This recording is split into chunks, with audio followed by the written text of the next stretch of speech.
Hi there. So today we're going to start reading To Kill a Mockingbird, and I really like to read the first couple of pages, especially the first chapter, to you for a couple reasons.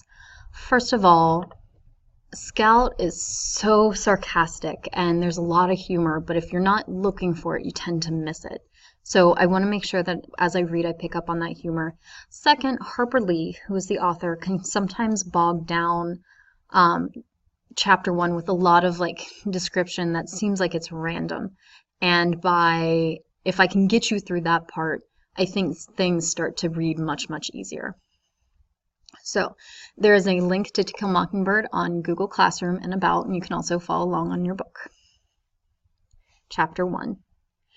When he was nearly 13, my brother Jem got his arm badly broken at the elbow. When it was healed, and Jem's fears of never being able to play football were assuaged, he was seldom self-conscious about his injury.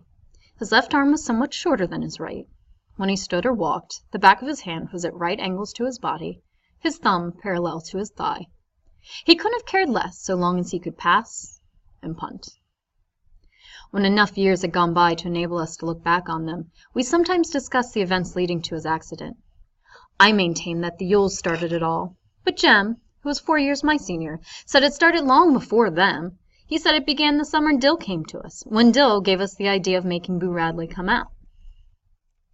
I said if you wanted to take a broad view of the thing, it really began with Andrew Jackson. If General Jackson hadn't run the creeks up the creek, Simon Finch would never have paddled up the Alabama, and where would we be if he hadn't? We were far too old to settle an argument with a fist fight, so we consulted Atticus. Our father said we were both right. So here we've got our main character, Scout, who hasn't been introduced yet, but her brother Jem and her dad Atticus have been. And remember, she's a kid.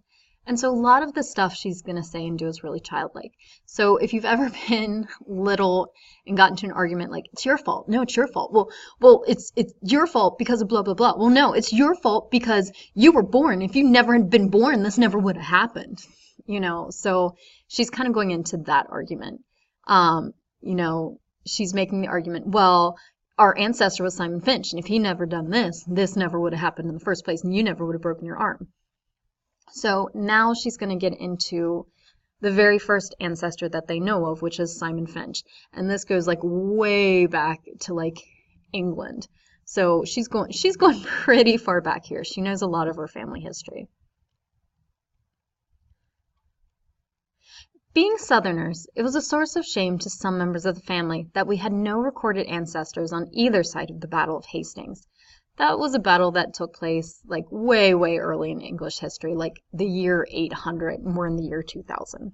So she's getting really sarcastic here. All we had was Simon Finch, a fur-trapping apothecary from Cornwall, whose piety, his holiness, was exceeded only by his stinginess. That's kind of like his greediness and not willing to share. So she's making a joke. She's saying he's so holy, except he's really greedy too. Usually those things don't go along. In England, Simon was irritated by the persecution of those who called themselves the Methodists at the hands of their more liberal brethren, and Simon called himself a Methodist. He worked his way across the Atlantic to Philadelphia, thence to Jamaica, thence to Mobile, and up the St. Stephen's. Mindful of John Wesley's strictures on the use of many words in buying and selling, Simon made a pile practicing medicine, but in this pursuit he was unhappy, lest he be tempted into doing what he knew was not for the glory of God, as the putting on of gold and costly apparel. So here Simon Finch kind of does, he picks and chooses what parts of religion he likes. So, he's allowed to make money, but he doesn't want to go against God and make God mad by talking too much. That really comes across in the next sentence. So Simon, having forgotten his teacher's dictum on the possession of human chattels, brought 3 slaves with their aid, and with their aid established a homestead on the banks of the Alabama River, some 40 miles above the St. Stephen's. So he wants to make sure that everything he does for the glory of God, and then he buys slaves, even though that's against even his religion. So Scout is really setting up here how religion, both then and really even now, is picked and chosen, to kind of say what people want it to say. There's also the inherent racism that is in this section. It's not okay to be rich. That's not for the glory of God. But owning people, um, that in this society is justified, and we know that it isn't, and it's incredibly wrong. And that's the sarcasm that Scout is making. These holy people, can somehow justify owning people, which doesn't mesh. He returned to St. Stephen's only once to find a wife, and with her establish a line that ran high to daughters. Simon lived to an impressive age and died rich. It was customary for the men in the family to remain on Simon's homestead, Finch's Landing, and make their living from cotton. The place was self-sufficient, modest in comparison with the empires around it.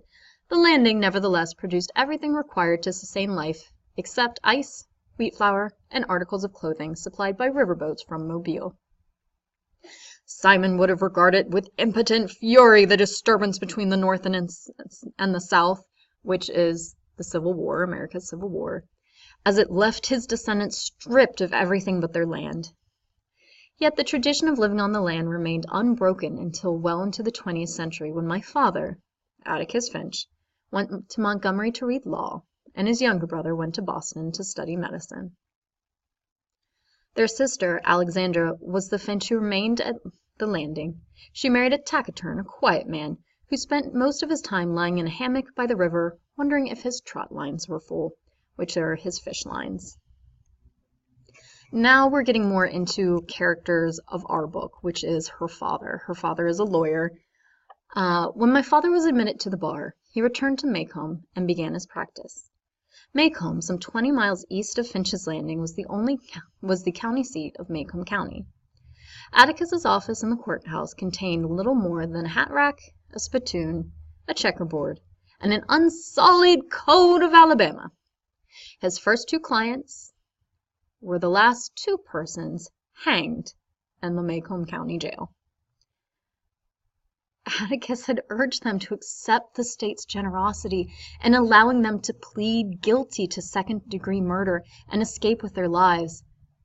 But they were Haverfords, and in Maycomb County a name synonymous with jackass.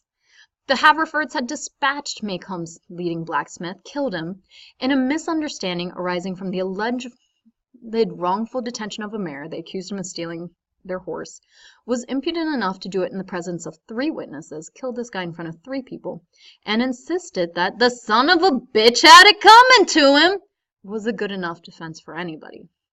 So there's no way that they can say they're not guilty. 3 witnesses did it, and they said, well, here's our defense. The guy deserved it. He should have died, which clearly is not going to work in the court of law. So Atticus, while he may be a pretty good lawyer, there wasn't much he could do for them. They were clearly not the smartest of people. They persisted in pleading not guilty to first-degree murder, so there was nothing Atticus could do for his clients except be present at their departure, an occasion that was probably the beginning of my father's profound distaste for the practice of criminal law. During his first 5 years in Maycomb, Atticus practiced economy more than anything. For several years thereafter, he invested his earnings in his brother's education.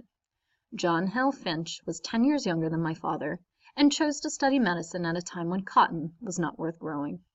But after getting Uncle Jack started, Atticus derived a reasonable income from the law. He liked Maycomb. He was Maycomb County born and bred.